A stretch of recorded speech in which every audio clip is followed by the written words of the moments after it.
Et si on parlait de sport? Une émission spéciale Salon Sport Santé et APA signée Et si on parlait de sport? Une émission produite et réalisée par l'association Et si on parlait de sport? Bienvenue dans cette émission spéciale du Salon Sport Santé et Activité Physique Adaptée, signée Et si on parlait de sport? Un rendez-vous inédit créé en 2025 et organisé par les associations du Mouvement pour tous et de NG Sport Santé, avec une ambition forte, mettre en lumière le rôle essentiel du sport dans notre santé et dans notre quotidien.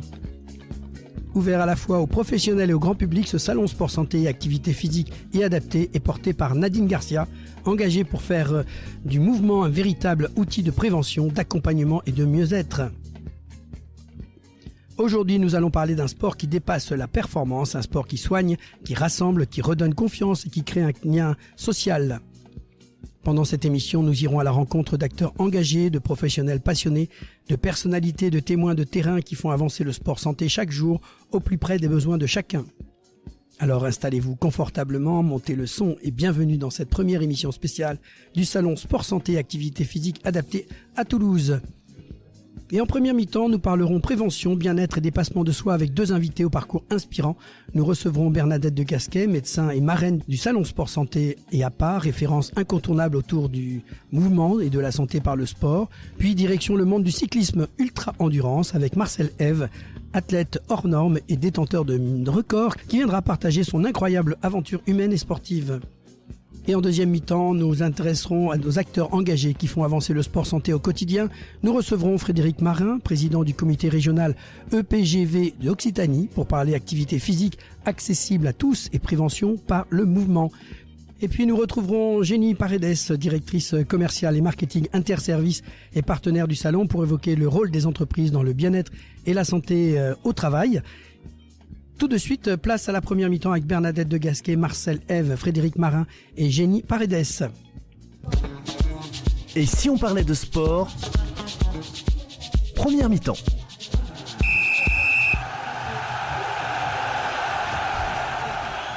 Et retour sur le plateau de Et si on parlait de sport? Pour débuter une première mi-temps, nous avons le plaisir de recevoir une personnalité incontournable du sport santé, du bien-être et de la prévention, le docteur Bernadette de Gasquet, médecin, professeur de yoga, spécialiste reconnu du périnée, du dos et de la respiration. Elle est la créatrice du célèbre méthode de Gasquet, aussi appelée approche posturo-respiratoire. Depuis plusieurs décennies, elle accompagne sportifs, professionnels, de santé, femmes enceintes, seniors et grand public pour mieux bouger sans se faire mal. À l'occasion de ce salon Sport Santé et APA de Toulouse, elle a accepté d'être la marraine de cette édition. Elle vient partager son expertise autour du mouvement, de la respiration et de l'activité physique adaptée. Bonjour Bernadette. Bonjour. Merci en tout cas d'être avec nous. Alors, on va prendre quelques temps avec vous pour que vous nous racontiez un petit peu votre parcours. Votre parcours est assez unique, économiste au départ, puis professeur de yoga et enfin médecin.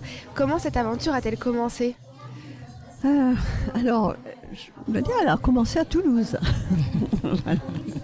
Parce que j'ai commencé à la fac de droit ici à Toulouse et Sciences Po. Et puis, je suis arrivée à Paris un peu perdue parce que mon mari fonctionnaire a été muté. Et j'étais vraiment un petit peu décalée.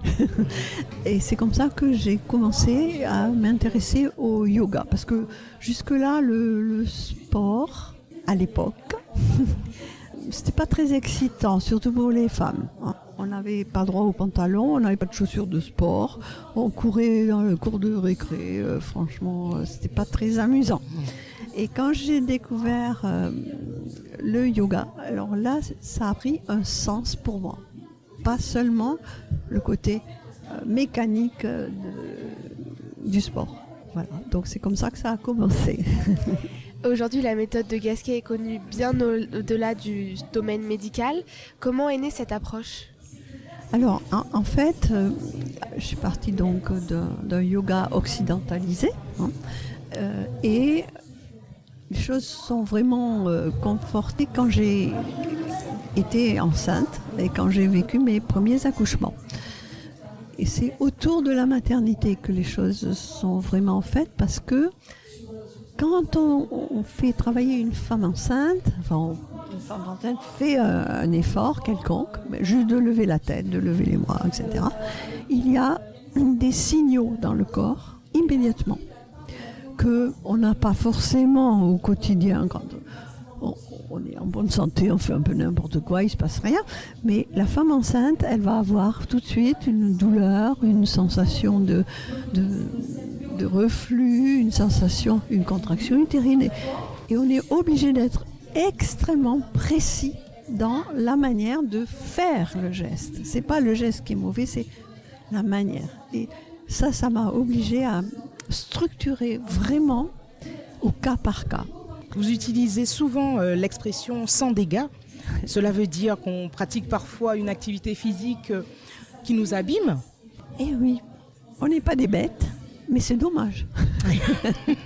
Parce que les bêtes ne font jamais rien d'anti-physiologique. Jamais. Sauf quand les humains les obligent. Comme les chevaux de course, de saut par exemple. Nous, dans notre quotidien, dans notre gestuelle, on peut avoir beaucoup d'erreurs. On est jeune, on n'a pas de problème, on s'en aperçoit pas et au bout, on se retrouve avec des blessures, un dos en compote et beaucoup de sportifs de haut niveau se sont retrouvés un jour un peu abîmés parce que l'idée de prévention, quand on est très jeune, on ne pense pas. En quelques mots, quels conseils pourriez-vous nous donner pour avoir les bons mouvements, les bons gestes pour ne pas se faire mal? Déjà, un repère, pour moi en tout cas, un mouvement ne doit pas faire souffrir une articulation. Les muscles, oui, on peut étirer, on peut sentir que ça tire un peu, mais pas une articulation. Ça ne veut pas dire qu'il ne faut pas faire le geste, il faut le faire autrement jusqu'au moment où on peut le faire sans avoir mal. Et un autre signe, c'est toujours regarder la respiration. Le salon Sport Santé et APA met justement en avant l'activité physique comme outil de prévention et de santé. Est-ce qu'on peut dire qu'on est enfin en train de changer notre regard sur le sport? Alors, effectivement, et c'est pour ça que je suis là, c'est pour ça que j'ai accepté, c'est parce que l'approche APA, il y a beaucoup d'éléments. La première, c'est que ce sont des jeunes, parce que c'est un métier nouveau, jeune. Et je trouve ça très intéressant que des jeunes aient envie, justement, de faire un sport qui n'est pas juste que du muscle, mais un petit peu de la tête aussi, et la notion de prévention, et adapter. Et par la maternité, moi j'ai été obligée d'adapter en permanence. Et je voyage beaucoup aussi, et je vois des morphologies différentes. On ne peut pas faire tous le même geste. La respiration est au cœur de votre méthode. Donc pourtant, on a parfois l'impression que c'est quelque chose de naturel, auquel on ne prête plus attention. Que pourriez-vous nous dire ? Le problème, c'est que nous sommes des bipèdes et qu'on subit la gravité tout le temps. Si on était resté à quatre pattes, on n'aurait pas de problème de respiration. Les animaux respirent abdominal sans rien faire. Et il ne faut pas serrer le ventre, il ne faut pas chercher de l'air, etc. Pour nous, c'est compliqué. Finalement, la respiration, c'est quelque chose sans arrêt. Je me rends compte qu'on est un peu à l'envers. Vous avez aussi beaucoup fait parler de vous avec vos travaux sur les abdominaux et le périnée. Vous avez même écrit « Abdominaux, arrêtez le massacre ». Pourquoi ce titre si fort ? C'était en 2002, pas d'aujourd'hui, et je dénonçais ce qu'on appelle les crunchs, les relevés de buste, parce que ma thèse de médecine a été sur l'incontinence. Et je dénonce les hyperpressions, toujours à cause de la gravité. Et je ne comprenais pas pourquoi on faisait renforcer des abdos qui poussent tous les organes vers le bas. Voilà. Et ça, c'est un massacre. L'APA, l'activité physique adaptée, prend une place grandissante aujourd'hui. Selon vous, est-ce une révolution dans le monde du sport ? Je ne sais pas si c'est une révolution, puisque c'est quand même une évolution qui, quand je repense au travail que j'ai fait avec Teddy Riner, par exemple, il me disait le sport, c'est une chance inouïe pour un jeune, et surtout un jeune qui a peut-être pas des gros moyens financiers, etc. Mais c'est aussi un risque de s'abîmer. Et il me dit, moi je veux pas abîmer les jeunes. J'ai des écoles de judo. sur le podium, combien de casser. Et je ne veux pas casser. Donc c'est cette idée que on se rend compte que le sport peut à un haut niveau devenir dangereux et qu'au contraire, à un niveau physiologique et du quotidien, il peut être un médicament. Vous avez largement contribué à faire évoluer le regard sur le périnée, notamment dans le sport féminin. Est-ce encore un sujet tabou aujourd'hui ? Jusqu'il n'y a pas longtemps, oui, mais là je trouve ça s'accélère depuis 1 an ou 2, vraiment. De plus en plus de sportives disent « Ah oui, on a des problèmes ». Quand j'ai commencé avec les Krebs le Krebs d'Aix-en-Provence, la thématique c'était la maternité et le sport. Et les sportifs de haut niveau. Et on ne parlait pas de ça. Et quand on a commencé à dire il faudrait peut-être inclure le fait que beaucoup de sportifs ont des problèmes, on m'a dit non, mais c'est pas vendeur ça. Hein. Donc, on a dit on va faire le sport, le périnée, pas pour arrêter les fuites, mais pour augmenter en fait la puissance. Alors là, du coup, ça devenait intéressant le périnée. Et aujourd'hui, je pense qu'on est en train de passer dans, oui, le périnée, ça peut manifester des problèmes, mais ça peut être aussi un atout pour le sport. Votre approche vient aussi du yoga. Est-ce que les sportifs de haut niveau commencent davantage à intégrer ces pratiques ? Je crois qu'il y a déjà assez longtemps que le yoga, la méditation, la respiration sont utilisés en complément de la préparation physique. Ça, je pense que c'est déjà un peu passé dans les mœurs. Mais moi, ce que je voudrais, c'est que ce soit au quotidien. Au quotidien. Même pour les grands sportifs. Il y a tout ce qu'on vit toute la journée. Si vous devriez donner 3 conseils simples aux auditeurs pour mieux protéger leur corps au quotidien, lesquels seraient-ils ? Lutter contre la gravité. Redressez-vous. Ne soyez pas avachis et cherchez finalement toujours à mieux respirer. Parce que si on respire bien, c'est que la posture est juste. Donc c'est un thermomètre permanent. Votre présence au salon Sport Santé et APA est aussi un message fort, celui d'un sport accessible à tous ? Et oui, parce que, encore une fois, j'ai commencé avec la maternité et puis j'ai vieilli au fur et à mesure, hein, et mes élèves aussi. Et donc aujourd'hui, je vois à quel point les gens qui ont gardé des principes justement de prévention, de bien-être, qu'ils soient sportifs ou pas, qu'ils soient hommes ou femmes, à quel point ça nous amène à vieillir mieux. Mais merci beaucoup Bernadette d'avoir partagé avec nous votre expérience et votre regard passionnant sur le sport santé. Merci. On retiendra qu'avant la performance, il y a le respect du corps, du souffle et du mouvement. Très bien. Merci en tout cas d'être venu dans notre émission. Beaucoup. Merci beaucoup. Après cet échange passionnant autour du corps, du mouvement et de la santé, nous poursuivons notre première mi-temps avec une histoire hors du commun, celle d'un homme qui défie le temps, les kilomètres et les idées reçues.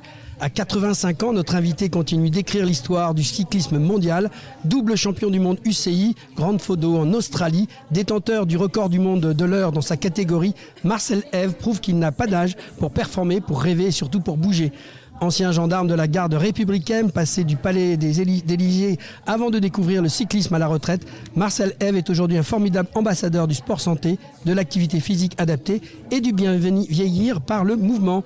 Avec lui, nous allons revenir sur son incroyable parcours, comprendre comment il s'entraîne encore aujourd'hui, parler nutrition, récupération, motivation, mais aussi transmettre un message fort, le sport peut accompagner toute une vie. Marcel, bonjour et merci d'être avec nous dans cette émission spéciale du Salon Sport Santé, Activité Physique Adaptée. Bonjour. Bonjour. Marcel, quand on regarde votre parcours, on se dit qu'il est absolument incroyable. À 85 ans, vous êtes encore champion du monde et recordman du monde. Est-ce que vous réalisez parfois ce que vous accomplissez ? Ben oui, quand on est dans l'action, on avance avec passion. Et je suis encore très heureux d'être sur le vélo à mon âge, quoi, hein. Vous êtes aujourd'hui considéré comme le doyen mondial des champions du monde UCI de cyclisme sur route et contre-la-montre. Pourtant, le vélo est arrivé relativement tard dans votre vie. Oui, auparavant, j'ai pratiqué la course à pied, 35 années, donc j'ai démarré le vélo à 60 ans seulement. Oui, et bon, j'ai vu que je m'en sortais très bien, alors je continue dans cette discipline, dans cette voie, et j'espère que ça durera encore longtemps. Avant cette carrière sportive, il y a eu une vie au service de l'État. Vous avez intégré la gendarmerie, puis la garde républicaine. Est-ce que vous pourriez nous en parler un peu plus ? J'ai fait mon stage en 63, et de là j'ai été réquisitionné pour rentrer dans l'équipe de cross de la garde républicaine. Donc je faisais les championnats de France, dont j'ai 4 titres de champion de France vétérans en course à pied. Et après quelques années, il y a eu un poste vacant à la présidence de la République, donc j'avais un poste de chef régulateur. J'avais un certain nombre de chauffeurs à ma disposition et je devais satisfaire toutes les demandes des conseillers du président. Vous étiez avec Valéry Giscard d'Estaing et François Mitterrand. Et oui, ça nous remonte à quelques années quand même. Oui. Et finalement, cette culture de la discipline et de l'effort vous a suivi toute votre vie ? Oui, j'aurais aimé débuter plus tôt. Mais étant sur une exploitation agricole, il était hors de question de parler sport. Alors, lorsque j'ai terminé en gendarmerie, j'ai dit le vélo, c'était ma passion de jeune, je voulais faire du vélo. Et comme je n'ai pas eu cette opportunité, j'ai dit à la retraite, je vais m'y mettre. Et ça a très bien fonctionné, la preuve. Comme quoi, il n'est jamais trop tard. Il n'est jamais trop tard. Et on faisait pas de vélo dans la gendarmerie, il n'y avait pas d'occasion? C'est-à-dire que moi j'étais à la course à pied. Ah oui. Donc j'étais dans cette voie-là, quoi. Bon, il y avait du vélo, mais enfin, ça l'était moins. C'était surtout la course à pied, le cross-country. Vous suiviez quand même le Tour de France? Ah, je le suivais, oui. Ah oui. Et toujours encore actuellement? Bien sûr. Vous êtes aussi un formidable symbole du sport santé. Aujourd'hui, beaucoup de personnes pensent qu'après un certain âge, il faut ralentir sur l'activité physique. Et vous êtes la preuve du contraire. Est-ce que vous pouvez nous en parler? Il faut ralentir. C'est-à-dire que l'effort, il faut quand même faire très attention, parce qu'en prenant de l'âge, il faut être plus prudent qu'étant jeune. Mais il faut surtout continuer. Voilà, surtout. Ah oui. Ça, je dis à tout le monde. Continuez de faire du sport et vous irez loin. Et justement, à quoi ressemble une semaine d'entraînement pour Marcel Ève à 85 ans? Je fais en 4 sorties par semaine, 300 km à peu près par semaine de sorties encore actuellement. Combien par jour ça représente? Je fais dans les 300 km par semaine. Par semaine? Oui. Par tous les temps? Oui. Si je ne fais pas sur route, je fais de l'entraîneur. Donc je compense. Et je pense que j'ai ouï dire que vous dansiez aussi. Oui, je vais à la danse 1-2 fois par semaine. Donc la danse fait partie de votre équilibre? Ah oui, mais c'est très important, mine de rien, la danse. C'est un effort physique aussi. C'est moindre, bien sûr, mais... Et puis il y a la joie d'être ensemble, avec du monde, la joie de vivre, c'est bien. Vous faites quel type de danse? C'est toutes les danses, moi. Ouais. Polyvalent. Et en 2015, vous avez battu une première fois le record du monde de l'heure sur piste avec plus de 40 km parcourus dans votre catégorie. Puis vous l'avez encore amélioré récemment. Que représente ce type de défi? Je pense que... il y a l'âge qui est là, mais je pense aller encore beaucoup plus loin, continuer le plus longtemps possible, et il n'y a pas de raison. Si on s'entraîne, les vitesses sont moindres, c'est sûr. Avec l'âge, on va moins vite. Mais je me sens capable d'aller encore très loin. Et en 2025, vous réalisez un doublé historique en championnat du monde UCI Grand Fondo en Australie, avec un titre... L'UCI, on va préciser pour les gens qui ne savent pas, c'est la Fédération internationale de cyclisme. L'Union cycliste internationale. Voilà, c'est important pour les personnes qui ne sauraient pas. C'était donc un titre contre la montre et un autre sur la route. Est-ce que vous pouvez nous parler de ce qui s'est passé ce jour-là et des exploits que vous avez réalisés? Le contre-la-montre, ça s'est très bien passé. J'ai sorti un bon chrono. Et par contre, sur la course en ligne, comme il y avait 138 km, je crois, avec 2000 mètres de dénivelé, et la catégorie à laquelle j'appartenais, 85-89, les Australiens n'ont pas pris le départ, vu les difficultés. Et moi, je n'ai pas renoncé, je suis allé. Et donc, je me suis retrouvé seul. C'est beau. Mais il fallait le faire. C'est sûr. Et vous préparez déjà les championnats du monde 2026 au Japon, oui. Où vous êtes automatiquement qualifié dans les 2 disciplines. Oui. La motivation est toujours intacte. Ah, toujours. Ah, oui. Et j'y vais pour la gagne.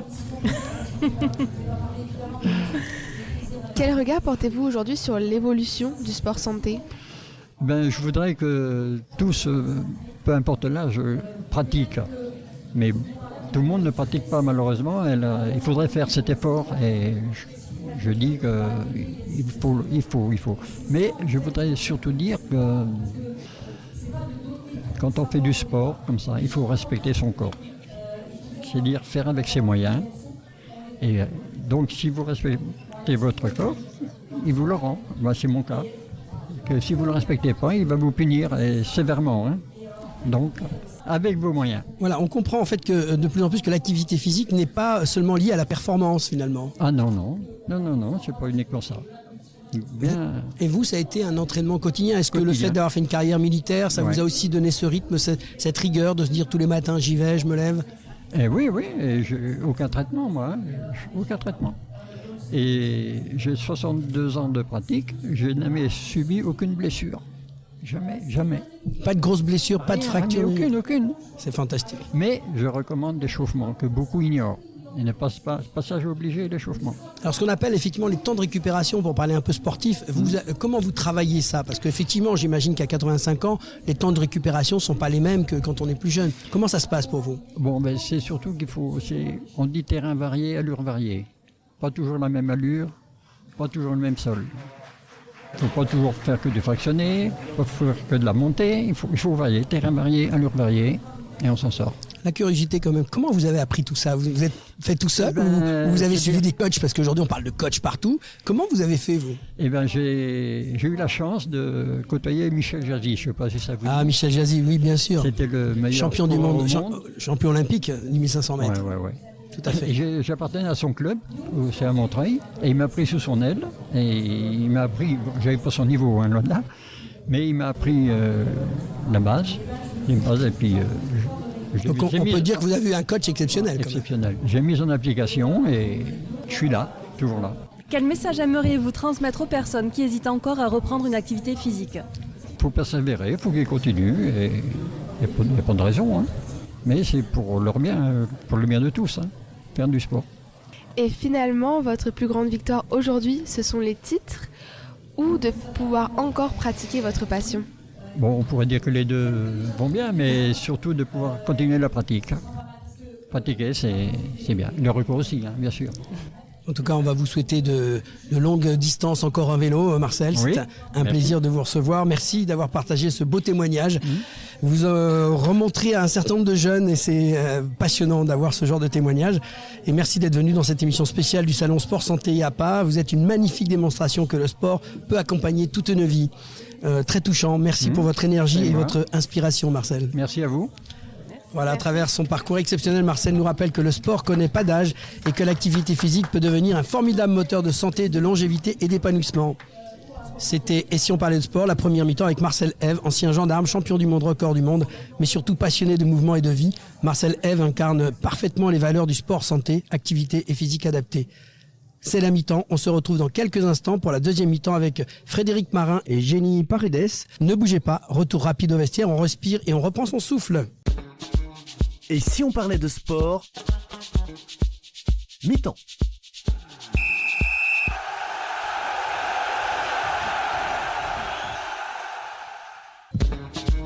Et si on parlait de sport, deuxième mi-temps. Et retour sur le plateau. Et si on parle de sport dans cette émission spéciale Salon Santé et Activité Physique Adaptée.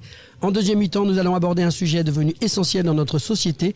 Bouger pour mieux vivre, le sport santé, l'activité physique adaptée, la prévention par le mouvement, autant d'enjeux qui prennent une place majeure dans notre quotidien. Et pour en parler, nous recevons un acteur engagé du sport pour tous en Occitanie, Frédéric Marin, président du comité régional d'éducation physique et de gymnastique volontaire d'Occitanie, une structure qui œuvre chaque jour pour développer l'activité physique accessible à tous les publics dans une logique de santé, de bien-être et de prévention. Et on est heureux d'accueillir Frédéric Marin. Bonjour Frédéric. Bonjour, je voudrais vous remercier déjà de m'avoir invité. Je voulais remercier l'association Et si on parlait de sport, bien sûr, parce que c'est vrai que dans notre milieu fédéral EPGV, on n'a pas souvent l'occasion d'être invité en tant que fédération non compétitive. C'est vrai qu'on a plutôt l'habitude de voir dans les médias les fédérations compétitives. Et là, je vous remercie vraiment beaucoup de m'avoir invité. Frédéric, merci, c'est un plaisir de te recevoir. Et avant de parler de sport santé, est-ce que tu peux nous donner quelques mots sur le comité régional EPGV que tu pilotes? Quel est son rôle aujourd'hui dans le paysage régional sportif? Eh bien, disons que ce qu'il faut comprendre, c'est qu'au niveau de la région Occitanie, l'EPGV, alors c'est un terme un peu compliqué, qui veut dire éducation physique et gymnastique volontaire. Bon, on reviendra sur ces termes-là tout à l'heure. Et ça représente quand même 64 000 pratiquants sur la région Occitanie, avec 640 clubs qui s'occupent donc de mener à bien l'activité physique sur la région Occitanie. Et donc tout ça encadré par 950 éducateurs sportifs. Oui, une grosse structure pilotée. Voilà. Et justement, le rôle du comité régional que je représente aujourd'hui, c'est de former ces éducateurs sportifs. Donc déjà la formation initiale avec le certificat de qualification professionnelle, en abrégé on appelle ça le CQP dans notre jargon, qui permet de devenir éducateur sportif avec une carte professionnelle. Mais après, toutes les formations spécialisées que nous dispensions par ailleurs, il faut savoir qu'on organise chaque année 60 formations sur la région Occitanie, je parle.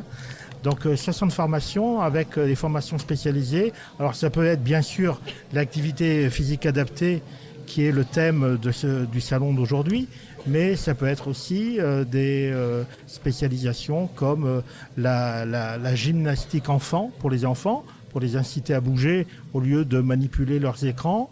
Ça peut être également tout ce qui est activité extérieure, puisque les activités extérieures se développent de plus en plus. Par exemple, marche active, les activités comme le bungee pump. Je ne sais pas si vous connaissez le bungee pump. Pas du tout. Le bungee pump, moi j'aime beaucoup parce que c'est une activité qui se fait à l'extérieur avec des bâtons sur ressort qui permet de faire du renforcement musculaire. D'accord. En fait, ce n'est pas des bâtons qui servent à marcher, c'est des bâtons pour faire du renforcement musculaire et travailler la fonction cardio. Donc au cours de la séance, voilà. D'accord. Donc nous formons tous ces éducateurs sportifs au comité régional, mais pas que. Nous formons aussi les dirigeants de clubs. En région Occitanie, nous avons 2200 dirigeants de clubs. Ce sont des dirigeants bénévoles, c'est-à-dire qu'au départ, ils n'ont pas une formation professionnelle en management, je dirais, de clubs. Et donc ce sont des dirigeants qu'il faut former à la gestion de clubs pour pas qu'ils se retrouvent en difficulté. D'accord. Voilà. Et on parle beaucoup aujourd'hui du sport comme d'un véritable outil de santé publique. Est-ce que vous sentez une évolution des mentalités? Alors oui, progressivement, je dirais. Il y a eu quand même un phénomène déclencheur, je dois dire, c'est les Jeux Olympiques. Les Jeux Olympiques, l'année qui a suivi, on a vu vraiment un engouement pour l'activité physique. Donc nous, on a surfé sur la vague, parce qu'on a eu une augmentation considérable du nombre de pratiquants et on développe de plus en plus dans notre fédération la notion de sport santé. Mais sport santé, ça peut vouloir dire quand même beaucoup de choses, mais chez nous, c'est une définition très précise, le sport santé. Le sport santé, chez nous, c'est travailler sur 4 piliers fondamentaux de l'activité physique pour développer le renforcement musculaire, l'équilibre, la souplesse et la fonction cardio. Donc ça c'est votre philosophie à la gymnastique volontaire de cibler ces publics. Et sur le sport sur ordonnance, vous avez parlé de l'explosion de l'activité grâce aux Jeux Olympiques, mais est-ce que le sport sur ordonnance vous a permis aussi de lancer quelques activités supplémentaires? Alors le sport sur ordonnance, bien sûr, notamment soit des patients qui sont atteints de lourdes pathologies, c'est-à-dire qu'on a des animateurs spécialisés dans ce type de pratique, qui sont formés à l'activité physique adaptée, mais aussi on a développé ce qu'on appelle la gym en pré-cancer. On a un partenariat avec l'Oncopole de Toulouse qui nous envoie donc des patients à la suite de tout leur traitement pour se remettre dans l'activité physique. Parce que l'activité physique, d'une part, comme je l'ai dit, pour améliorer la condition physique, mais il y a aussi tout ce qui est mental. C'est très important quand on lutte contre une maladie de travailler sur tout ce qui est psychique. Et dans ce salon sport et santé et APA, votre présence prend tout son sens. Pourquoi est-il important d'être présent sur ce type d'événement ? Eh ben déjà pour indiquer que c'est important de faire de l'activité physique, même si on ne s'en sent pas forcément capable au début. Donc le but de l'activité physique adaptée dans notre fédération, c'est vraiment de mettre en condition physique les gens qui ne s'en sentent pas forcément capables au début. C'est-à-dire qu'on va vraiment adapter l'activité physique au niveau de chaque pratiquant pour les faire progresser au fur et à mesure grâce à notre programme Sport Santé. Maintenant, on appelle ça le Sport Santé version 2.0. 2.0 parce qu'on a mis au point aussi une application qui incite, je dirais, les pratiquants à faire aussi de l'activité physique en dehors, en plus des cours en salle ou en plus de l'extérieur, mais de faire de l'activité physique en toute autonomie. Parce que ce qu'il faut comprendre, c'est pas en faisant une séance par semaine qu'on va améliorer sa condition physique. La Haute Autorité de Santé préconise au moins 3 fois par semaine. Donc nous, on va suivre les préconisations de la Haute Autorité de Santé et inciter les pratiquants à faire une activité physique au moins 3 fois par semaine. Sur quelle durée à peu près, 3 fois par semaine ? 1 heure. 1 heure, C'est 1 heure, donc 3 c'est fois 3 par semaine, heures par semaine. En essayant de toujours faire travailler ces 4 piliers fondamentaux, c'est-à-dire il faut des pics d'intensité cardio, mais aussi travailler renforcement musculaire, équilibre et souplesse qui sont fondamentaux, notamment pour bien vieillir. Là, on a parlé donc des volets physiques, des bienfaits physiques du sport, mais il y a aussi toute la dimension mentale et sociale. Comment vous la travaillez ? Alors justement, nos clubs, ils sont gérés, comme je disais, par des bénévoles qui ont senti qu'on avait besoin d'eux pour créer du lien social. Alors c'est vrai que nous, on est fortement implantés en milieu rural, il faut comprendre. En milieu rural, il y a certaines personnes qui n'ont plus d'activité professionnelle parce qu'ils sont à la retraite et ils l'ont mérité. Ils peuvent avoir un sentiment de solitude en milieu rural. Grâce à nos clubs qu'on appelle EPGV, mais que progressivement on appellera Sport Vitalité parce qu'on est en train de changer le nom de notre fédération parce que EPGV c'est un peu difficile maintenant à comprendre. Mais déjà, vous étiez président d'un club qui avait ce nom-là, Vita Fédé. Vita Fédé, oui. Ouais. Je suis toujours président d'ailleurs de ce club. Que de casquettes. Voilà, je suis président du club Vita Fédé où il y a 750 adhérents à peu près. On a 29 éducateurs sportifs dans ce club. Et grâce à l'activité, les gens peuvent se rencontrer. En milieu rural, c'est important parce qu'ils font l'activité physique, mais pas que. Ils organisent des moments de convivialité et également des événements. Ils participent à la fête des associations de leur village. Voilà. Et grâce à ça, on crée du lien social. Quel message avez-vous envie de faire passer aujourd'hui aux visiteurs du salon Sport Santé et APA ? Le message, c'est faites du sport santé pour améliorer votre condition physique ou la maintenir. Parce que j'ai vu, il y en avait qui étaient dans ce salon qui avaient une condition physique tout à fait acceptable, mais en tout cas, notamment pour bien vieillir, c'est important de continuer à faire de l'activité physique qu'on adaptera au niveau de chacun. C'est important parce que quand on vieillit pas tous de la même manière. Il y en a déjà qui vieillissent malheureusement avec certaines maladies. Il y en a qui vieillissent heureusement en bonne santé. Et même si on est en bonne santé, il faut continuer à faire l'activité physique pour garder souplesse, équilibre, musculature et les fonctions cardiaques qui sont vitales évidemment. Et quel est le public effectivement de cette fédération ? Qui peut venir chez vous ?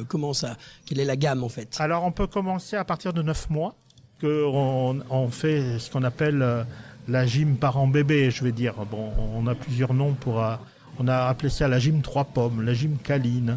La gym câline, c'était un peu ambigu, alors on a abandonné. On a abandonné ce mot.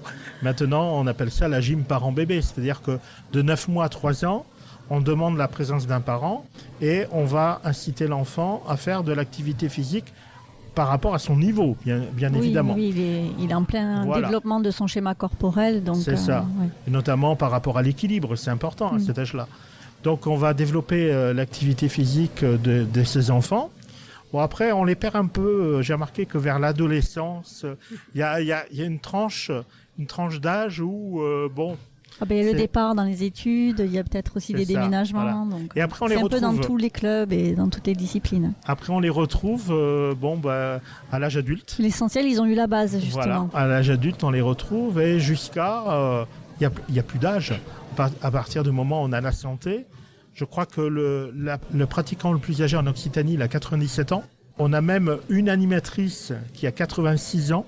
Donc vous voyez, c'est peut... beau, ouais. Être animateur à 86 ans, c'est un peu comme l'exemple tout à l'heure de Marcel Ève, qui a commencé le vélo très tard en fait, à la retraite, dès la retraite. Oui, mais c'est là qu'on voit que l'activité physique, ça permet de maintenir. Parce qu'une personne de 86 ans qui fait l'activité physique comme ça, d'ailleurs vous lui donnez pas son âge déjà, et puis c'est une personne qui... C'est vrai, ça fait plaisir de le voir, de quelle manière elle peut se déplacer. Et puis c'est un espoir pour la personne qui est encadrée par une personne de cet âge-là, dans cette condition physique-là, de forme. C'est un exemple, c'est un exemple, tout à fait. Oui. Donc voilà, donc nous, notre mission, elle est là. Merci beaucoup Frédéric d'avoir été avec nous dans cette émission spéciale du Salon des sports santé, activité physique adaptée, un échange passionnant qui rappelle à quel point l'activité physique est aujourd'hui un véritable levier de santé, de prévention et de bien-être pour tous. Vous l'avez compris, bouger n'est pas forcément performer, c'est avant tout prendre soin de soi. Après cette première séquence consacrée au sport santé, à la prévention, à l'importance de l'activité physique pour tous, nous poursuivons cette deuxième mi-temps avec une invitée engagée aux côtés de Salon Sport Santé Activité Physique Adaptée, Jenny Paredes. Merci beaucoup Frédéric. Place maintenant à Jenny Paredes, directrice commerciale et marketing d'Interservice, partenaire du salon. Avec elle, nous allons parler engagement des entreprises, accompagnement des projets liés au bien-être et à la manière dont le monde économique peut aujourd'hui jouer un rôle essentiel dans le développement du sport santé. Mais d'abord, Jenny, bonjour, merci d'être avec nous. Bonjour. Par contre, j'aimerais que vous nous expliquiez ce que c'est qu'Interservice, parce que ça veut dire plein de choses. Oui, tout à fait. Merci beaucoup.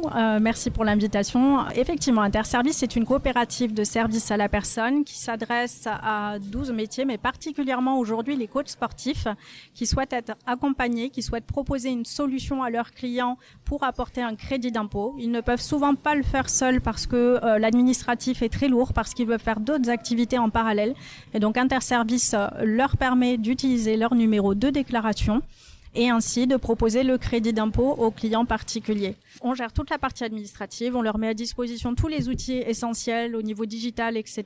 Et surtout, on peut aussi leur permettre d'avoir des leads supplémentaires, à savoir surtout avec des partenaires nationaux comme les assurances et mutuelles par exemple, qui peuvent apporter un soutien auprès de leurs bénéficiaires en apportant quelques heures de coaching APA ou sport sur ordonnance, et qui en parallèle, donc ces coachs sportifs peuvent proposer également du service à la personne. Donc on a 2 leviers de développement pour ces coachs et on les accompagne justement à développer leur business dans ce cadre-là. Interservice est partenaire du salon Sport Santé et APA. Pourquoi était-il important pour votre entreprise de soutenir cet événement ? Aujourd'hui, il est important d'être présent localement puisqu'on intervient au niveau national, mais la structure est implantée à Carcassonne. Il était important de représenter un collectif aussi, donc de représenter les coachs que l'on accompagne, Et puis il y a un côté très collectif ici qui est intéressant et une mise en avant du sport APA et sport sur ordonnance qui est essentiel aujourd'hui. On parle beaucoup aujourd'hui de sédentarité. Est-ce que c'est un sujet qui revient de plus en plus dans les entreprises ? Alors a priori, de ce que j'entends, oui, effectivement, la sédentarité s'installe dans les entreprises, chez les jeunes aussi, on le sait. Donc c'est la raison pour laquelle aussi on a voulu aller vers les coachs sportifs pour apporter du dynamisme dans les entreprises, parce que nos coachs interviennent auprès des particuliers à domicile, mais interviennent aussi dans d'autres cadres et peuvent faire du collectif en entreprise. Donc l'idée, c'est de faire bouger. Le salon Sport Santé et APA rassemble justement des acteurs du sport, de la santé, des entreprises et des institutions. C'est important, selon vous, de créer ces passerelles ? Oui, tout à fait. Ça permet de faire connaissance avec le local, de prendre des contacts, de travailler justement ce collectif et d'être présent de façon générale. Donc oui, il était important d'être présent aujourd'hui et d'être présent sur les prochains salons. Interservice sera présent pendant le salon. Qu'est-ce que le public pourra découvrir sur votre espace ? Alors, ce qu'ils vont pouvoir découvrir, l'équipe en premier lieu, ce que l'on propose, donc l'accompagnement que j'ai déjà décrit, mais aussi tout ce qu'on va proposer en parallèle, puisqu'on va permettre en fait à nos coachs sportifs de se développer, de les accompagner, y compris avec des partenaires locaux et nationaux, pour pérenniser leur structure. Pourquoi ? Parce que si eux pérennisent leur structure, on pérennise aussi l'activité de la coopérative. Donc c'est vraiment un lien fort que l'on crée avec eux. Voilà ce qu'on va leur faire découvrir. Comment développer leur activité, comment être accompagné par Interservice et comment avoir plus de business. Le sport santé, c'est pas uniquement du sport de haut niveau. Aujourd'hui, on parle surtout d'activités physiques accessibles à tous. C'est effectivement ce que l'on propose nous, en tout cas dans le cadre du service à la personne. Il peut y avoir les deux activités. Nos coachs peuvent proposer des cours à domicile simplement pour amener une performance ou être meilleur ou simplement se remettre en forme, ou aussi pouvoir s'adapter à un public un peu plus fragile qui a besoin de récupération, voilà, d'un accompagnement spécifique. Ça peut être des enfants qui peuvent avoir des difficultés, etc. Et donc dans un certain nombre de cadres plutôt au niveau santé, mais on va aussi pouvoir intervenir auprès de ce public-là. On sent aujourd'hui une véritable évolution sociétale autour du bien-être et de la prévention. Oui, alors effectivement, et heureusement, j'allais dire, il faut que ça change, il faut qu'on avance sur ce domaine.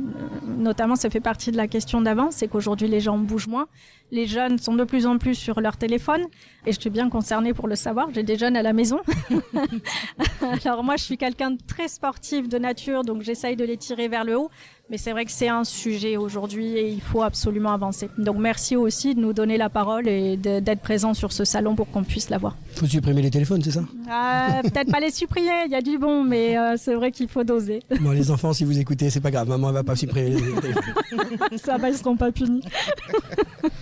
Qu'est-ce qui vous inspire le plus dans un événement comme le salon Sport Santé et APA ? C'est un peu redondant avec les questions précédentes. En réalité, c'est un sujet qui tient à cœur, qui doit tenir à cœur aujourd'hui. C'est un vrai sujet d'actualité. Il y a une population vieillissante. Il y a des enfants qui sont de plus en plus sédentaires avec des maladies qui arrivent forcément du fait de la sédentarité. Donc il est temps de parler de tout ça et d'intervenir plus en préventif parce qu'il est encore temps que en curatif et donc d'aller voir le médecin parce qu'il est déjà trop tard. Donc je dirais que voilà, c'est mobiliser tout le monde, mobiliser notre réseau de coachs sportifs de façon à justement aller vers ça. Et votre entreprise, le sport, peut-il aussi devenir un outil de cohésion dans le monde professionnel ? Mais la question est surtout basée sur ce que vous faites, l'entreprise qu'elle peut apporter au niveau professionnel aussi. Vous parlez beaucoup des particuliers, des jeunes, des moins jeunes, mais dans le monde professionnel, qu'est-ce que vous pouvez apporter et faire grandir en fait votre idée ? Alors là, je traiterai surtout de notre entreprise, par exemple. Pourquoi ? Parce qu'une coopérative de service à la personne ne peut pas intervenir auprès des professionnels. En revanche, nos coachs peuvent le faire. Donc, je vais parler plutôt de ce que l'on fait nous et de ce que peuvent faire nos coachs. Ce que l'on fait nous, moi-même très sportive, on a un endroit dédié pour pouvoir faire du sport, par exemple entre midi et 2. Et on envisage même de faire des petites formations entre midi et 2 pour les accompagner à être un peu plus dynamiques parce qu'en plus on a des personnes qui sont assez sédentaires sur un siège et à répondre au téléphone. Donc c'est une vraie volonté de ma part puisque je l'ai déjà dit, je suis quelqu'un de très sportif et qui fait du sport depuis de nombreuses années. En ce qui concerne nos professionnels et les coachs sportifs, ils ont besoin de toute façon de ne pas mettre leurs œufs dans le même panier et donc forcément de développer leur activité à travers plusieurs possibilités. Donc il va y avoir la partie service à domicile, il va y avoir le côté collectif qui peut être en salle ou en collectivité et en entreprise. Et de plus en plus, les coachs sportifs sont sollicités pour intervenir en entreprise et pour, donner l'envie aux salariés de faire plus de sport, de se bouger davantage. Donc voilà. Où peut-on vous voir ? Où peut-on vous appeler ? Comment peut-on vous joindre pour mettre en place ce projet dans l'entreprise ? C'est assez simple en fait. On peut nous joindre directement ou sur internet www.interservice.fr ou par téléphone au 04 68 11 98 05. Donc moi-même, je réponds au téléphone à nos adhérents. Donc ils peuvent nous joindre, même s'ils ont le standard téléphonique. Les personnes renvoient vers les bons interlocuteurs et on reste ouvert pour leur répondre et pour mettre en place leur adhésion à la coopérative qui ne coûte que 10 €. Une petite question quand même qui me vient sur comment est venu ce projet Interservice. Comment du jour au lendemain on se dit allez on crée un service pour les autres. Alors ce service existe depuis 17 ans. J'y suis moi-même depuis la création de la structure, ce qui fait aussi cette animation et cet engouement, cette motivation dans mon discours. Ça a été créé à l'initiative de quelques entrepreneurs qui voulaient en fait dynamiser et à l'initiative aussi d'un cabinet comptable qui souhaitait faire plutôt la partie administrative à domicile, ce que l'on fait également d'ailleurs.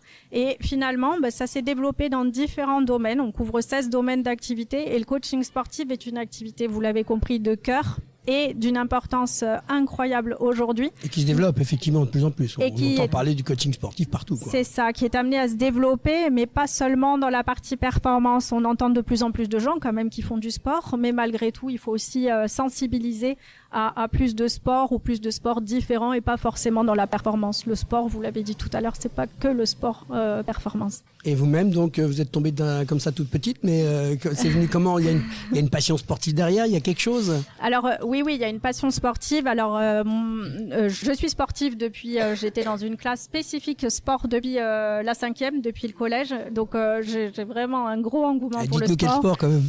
Et moi je suis pas mal sur toute la partie, on va dire cross-training, crossfit, etc. Donc j'aime le dépassement de soi et aller dans le sport dans ce domaine-là. Mais j'aime le sport de façon générale, je pratique du paddle, etc. Donc voilà, c'est...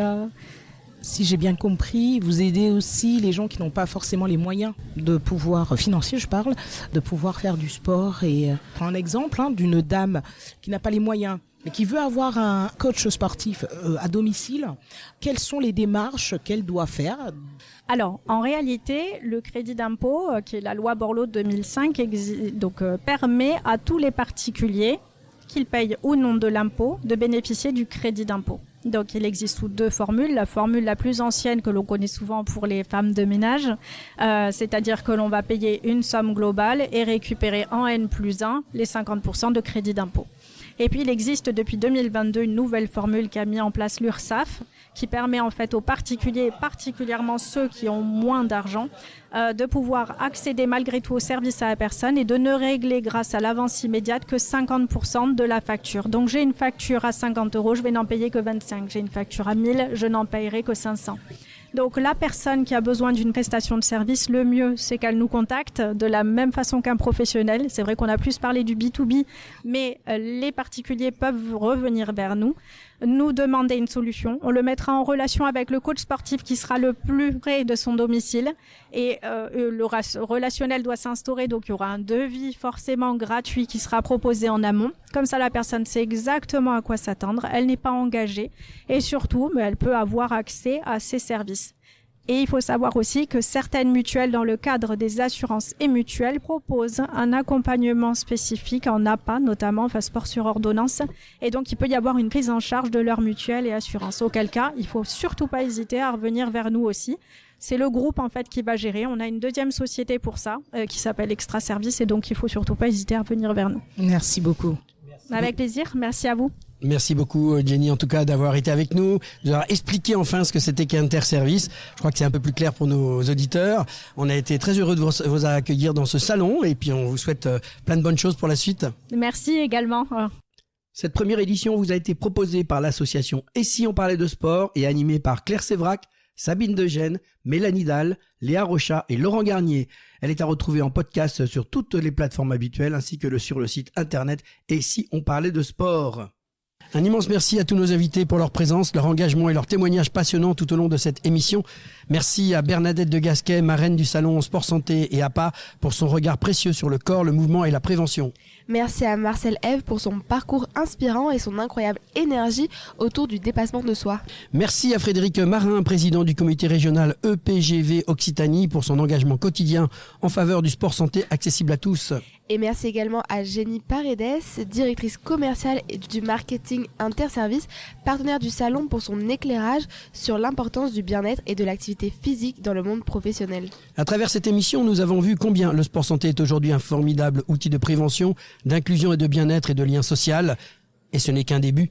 Nous vous donnons rendez-vous pour une deuxième émission spéciale du salon Sport Santé et APA avec de nouveaux invités, de nouveaux témoignages et de nouvelles histoires inspirantes autour du sport, de la santé et de l'activité physique adaptée. Merci à toutes et à tous de nous avoir suivis. À très vite et d'ici là, continuez à vivre le sport autrement.